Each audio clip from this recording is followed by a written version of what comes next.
there, welcome to this episode. This is Jen, and I'm so glad you're joining me today, wherever in the world this finds you. And I hope you are having a lovely holiday season so far. We are going to be talking about all things military life and holidays in just one moment. But I wanted to just give you a couple of quick updates as I've changed my schedule around a little bit. I do have an interview coming up with the Submerged Life, one of the co-founders for Submarine Spouses, and that will be coming out early next year. And then also, I will be bringing out the second edition of my book, You Are Not Alone, which will be coming in January. So be looking for that. Super excited. I'll be sharing some sneak peeks of the new cover on Instagram. So just make sure and join me over there at Milspouse Matters.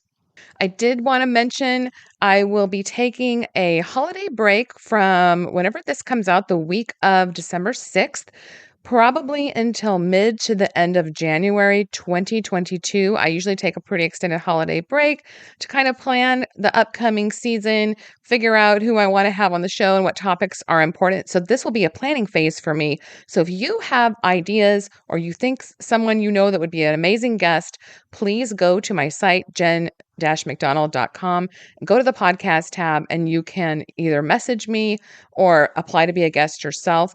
I do have limited spots for guests, and probably in this coming year, I will be changing the format yet again.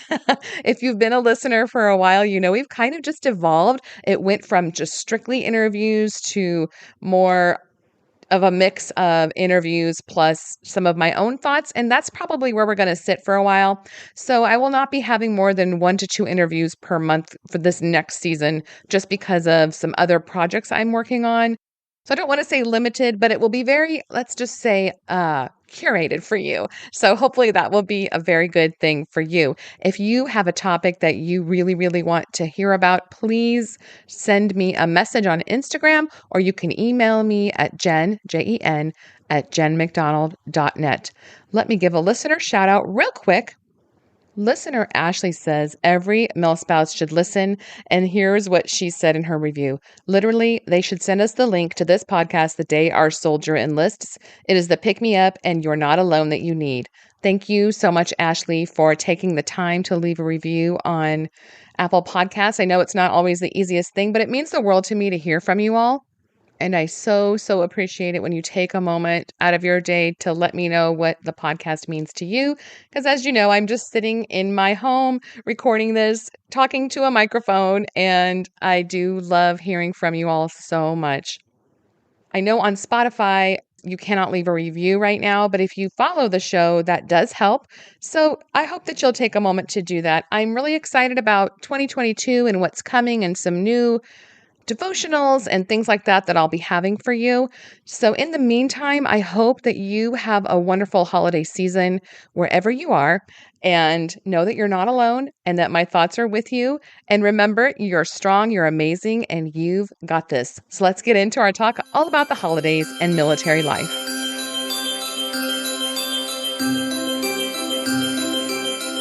Are you torn between traveling to see your extended family or staying put to create your own family memories?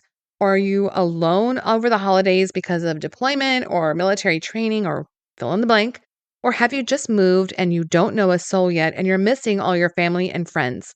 We're going to talk about it today.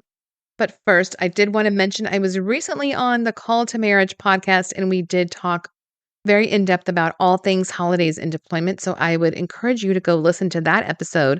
I really had a great time talking to the host, Callie. Also, way back in 2018, I did an episode, it was episode 14, about holidays and military family life. And I reminisced then with Sheena from the Dear Mill Family podcast that I don't think is around anymore, but we talked about holiday memories as a military family and reminisced a little bit. And then a lot of other military spouses shared their own military family memories living around the world or just a few hours from home, how they made the holidays uniquely theirs, whether they were living in Germany or a little town in the middle of nothing, USA. That was a super fun episode. So if you are looking to listen to more holiday related content, go check out episode 14. You got to scroll way back.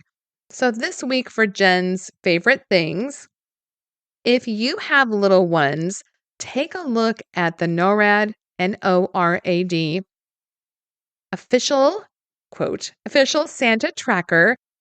It is just the cutest thing. You can track Santa as he makes his way around the globe, and it's really, really fun for kids. And they have games and music and all sorts of things on the website. So it's norad.mil.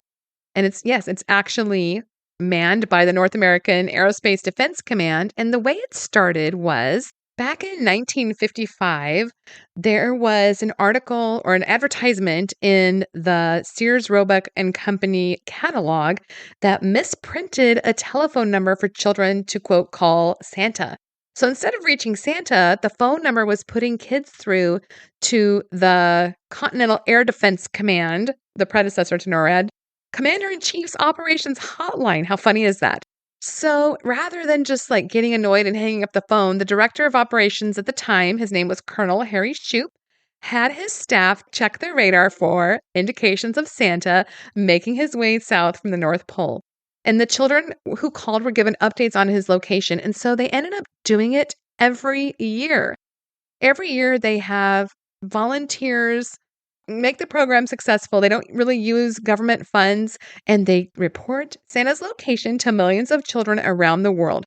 So you can email NORAD at noradtracksanta@outlook.com or call 1-877-HI-NORAD for the most up-to-date tracking information, or just go to noradsanta.org. That site comes live on December 1st. Like I said, it has little games, and it's just such a fun thing for kids. So that's my favorite thing this week that maybe you don't know about. As the holidays approach for military families, it can bring up all the feels. Like we start to realize, you already know it. You're probably far from home. You're probably far from family. And it just seems to be a little bit more pronounced this time of year, of course. Add to that, you may have just moved or your spouse may be deployed, and it just changes things completely. So we're going to talk about several things that military families deal with during the holidays. But I think one of the questions that comes up a lot is the expectation, since you're the one that moved away, that you'll go home. And as you know, my husband was in for 30 years. So we ended up dealing with this pretty early on in our marriage, and I'll talk more about that in just a minute. But in the Christian Military Spouses Facebook group, I thought, you know what, let me just do a poll and see what people do. So I said, basically, what do you do during the holidays? Do you stay at your current location? Do you travel back home? Do you invite your family to visit you or something else? So the majority said they stay at their current location and celebrate with their immediate family and local friends. A number of them still travel back home for Christmas or Thanksgiving. And then less than that have family come visit. So here were a few comments from that poll. One spouse said, "We have seriously enjoyed celebrating all of our major holidays with just my husband and I and my son. We see family for random reasons, but holidays are saved for us." One other spouse said, "We travel home each year, but we always do a vacation for 2 to 3 nights on the way down just for us. That way, the entire block leave period isn't spent on just seeing family." And I think that's probably pretty smart. And then another spouse said they have some time off, but they are going to drive and meet up with family since they're not allowed to drive, not allowed to go more than 6 hours away without taking leave, and they just don't have the leave to take. Another spouse said, "We are too far away to visit family for the holidays. It's been a blessing, however, as we've created traditions that our children look forward to all year. For Thanksgiving, our children made up a play from the first Thanksgiving and all the adults watch. And then they have also special Advent activities that they do." When we were first married, I wanted to go home. I wanted to be back with my family for the holidays. And so probably the first 2 years we did either travel back to my home or to my husband's home. He was from another state. And then when we had our first child, that first year we did travel with him, and we kind of just looked at each other and said, we need to start making our own traditions. So from then on, we told our families, we said, "You're welcome to come, but most of the time we're going to stay put because we need to set up our own tree. We need to have our own things going on." And that was just a decision that we decided for our family. And I think that if you're in the military long enough, you're going to have to come to that point too. And maybe your tradition is going to be I've known people that they go home every year no matter what. So that's between you and your spouse, and just figure out what works for you the best. The issue with traveling sometimes, if you have been gone a long time, and I'll just warn you about this as an old spouse, the expectations. So you've come all that way and you have expectations in your mind of what it should be like, and it should be special. And I think the longer you are away from quote home, the more things change. And you might just start feel like it's just not the same, or old friends don't come to you. They don't want to travel to come see you. Like, and that's annoying. Like, you've driven a whole day or you've flown or whatever, and they expect you to come to them. So these will all be issues that you work through as the years go on, and you probably will change what you end up doing. So I do encourage you to create your own traditions, even if you're going somewhere or you can't go and you would really rather go, quote, back home. So we're going to talk about some holiday memories, and then I want to talk about some common issues, and then being separated from your spouse during the holidays. Some of our holiday memories, I talk about some of these things in my book and also my blog. We went through a super typhoon in Guam, and it was just in December. It's been years ago, but it was the beginning of December, and our children were pretty young. And so we were without power and water for a couple of weeks. And I remember my mom calling me to tell me that this typhoon was coming. I was like, yeah, I know. And she said, where are you going to go? And we said, we aren't going anywhere. We're going to hunker down and like get through it.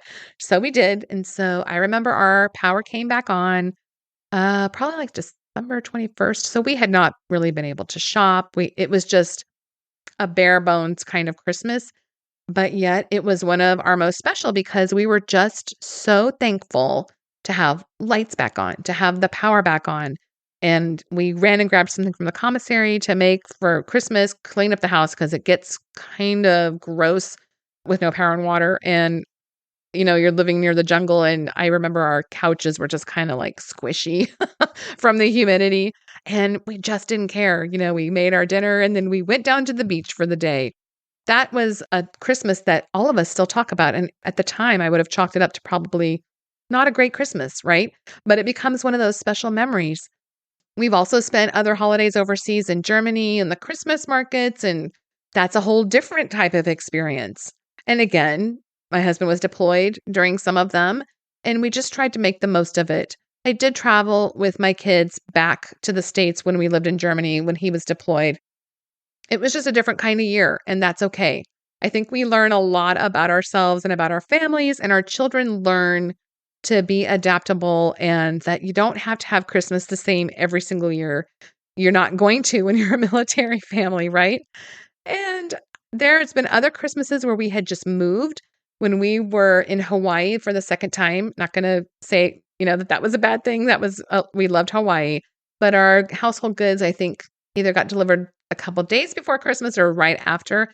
So we were literally sitting on boxes using temporary furniture to eat our Christmas meal. We had friends come over because, the pressure's off. They know you don't have your house in order.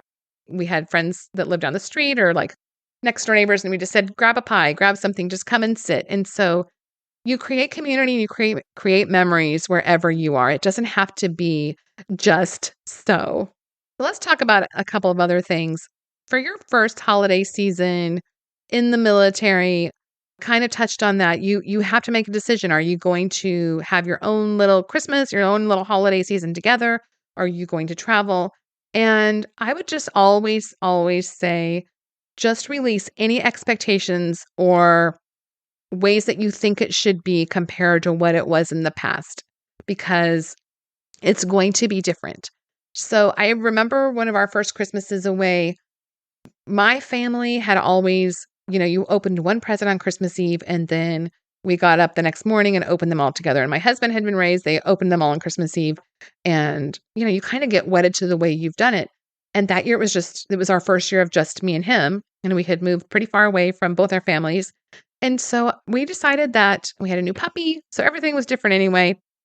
And so I was working as a nurse, and I think I had to work the next day on Christmas. So we decided Christmas Eve, we were going to go to church, and then we would sit up and open all of our presents at once. And that was a new thing to me. And it doesn't seem like it's that big of a deal, but these things stick out over the last decades of marriage of different ways that we tried things and just made it more about focusing on the season and each other versus our own traditions or the ways that we did things.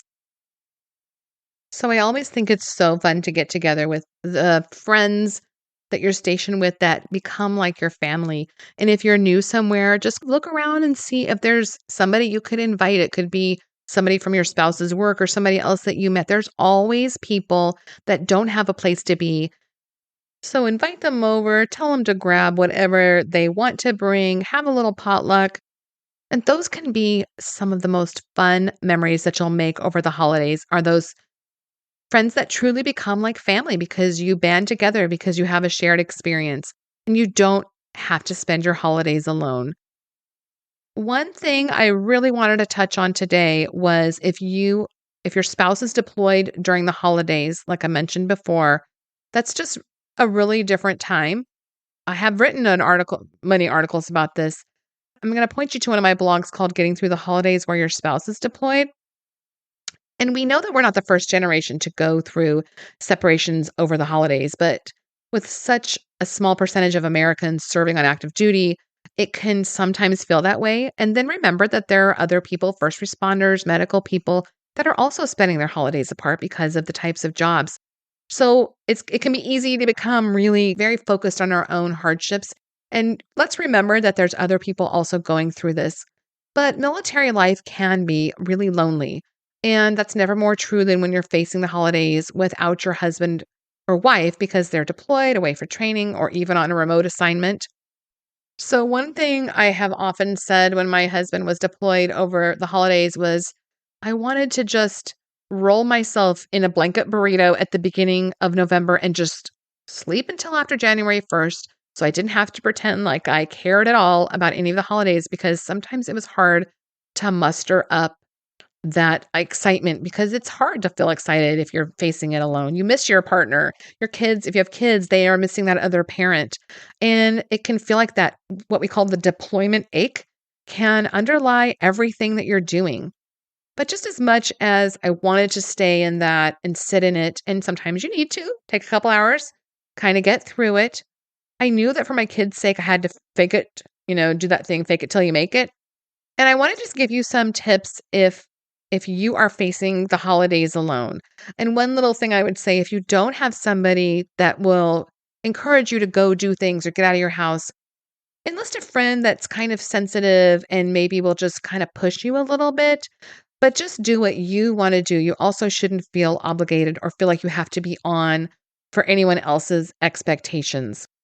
So here are my tips of getting through the holidays while your spouse is deployed. Celebrate how you prefer and don't apologize. If you don't want to travel, if you don't want people visiting you, just own it.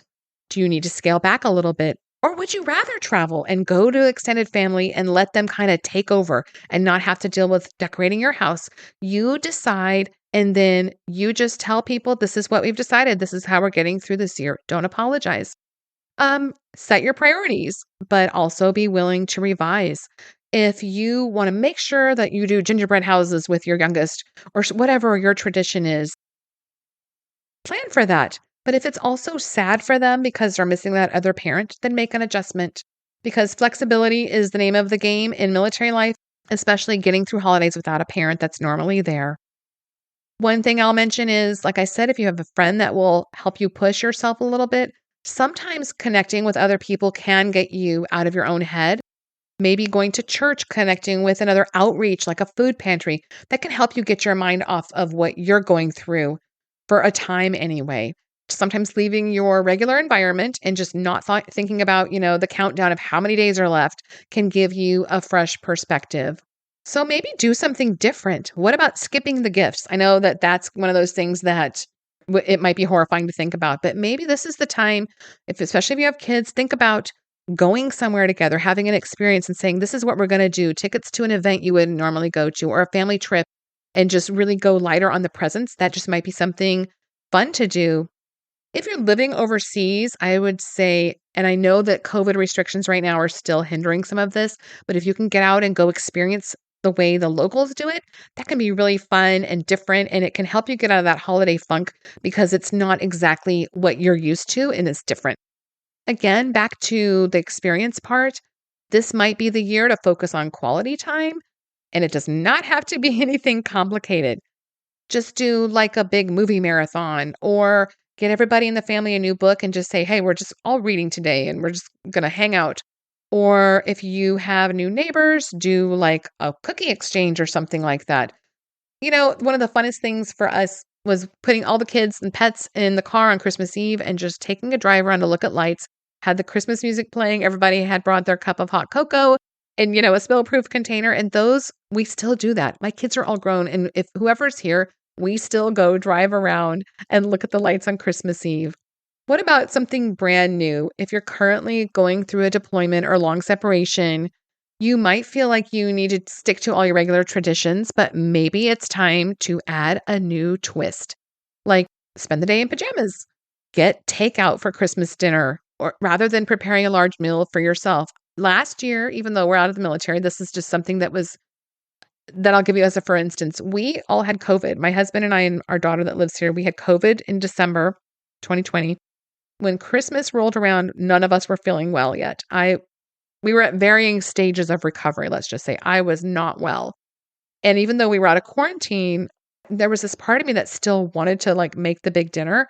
And my son-in-law said, my family just orders pizza on Christmas. I just was so tired, so exhausted from being ill. I was like, that sounds really good. And we did. We ordered pizza and we watched a movie. We played games. And then I came home and took a really long nap because we were at their house. I needed to just shift those expectations off myself. So if your spouse is deployed, give yourself some kindness, cut yourself some slack, give yourself permission to handle the holidays how you choose without guilt. So don't add to the burden by placing unrealistic expectations on yourself. You'll have other years where you can cook it all, see it all, have everybody over. And honestly, if that floats your boat, then do that too. But I am giving you permission. You do not have to do anything you don't want to do. I think it's really important if your spouse is deployed to take care of yourself. Talk to your kids. What do they want? They may not want to do the regular things because, like I said, it might make them sad because they're missing the other parent. So have a little meeting and set priorities and decide how you guys want to handle the holidays this year. So I know I talked a lot about deployment, but my heart is really with those of you that are alone during this holiday season. For all of us military families living all around the world, it doesn't matter. We can have the best laid plans and something happens. They get called in or we have family coming in and plans get canceled or we can't get back home. And we have just learned that semper gumby, we are flexible. We will get through it. And you can still have the best Christmas, the best day, even if it's not, quote, normal. So all of that to say, I hope that you have a wonderful Christmas, a wonderful holiday season. I will be taking a break for a few weeks and we will be back in January of 2022, God willing. And in the meantime, please let me know how you're doing. And I hope you have a wonderful Christmas and a very, very happy New Year. Talk to you next time.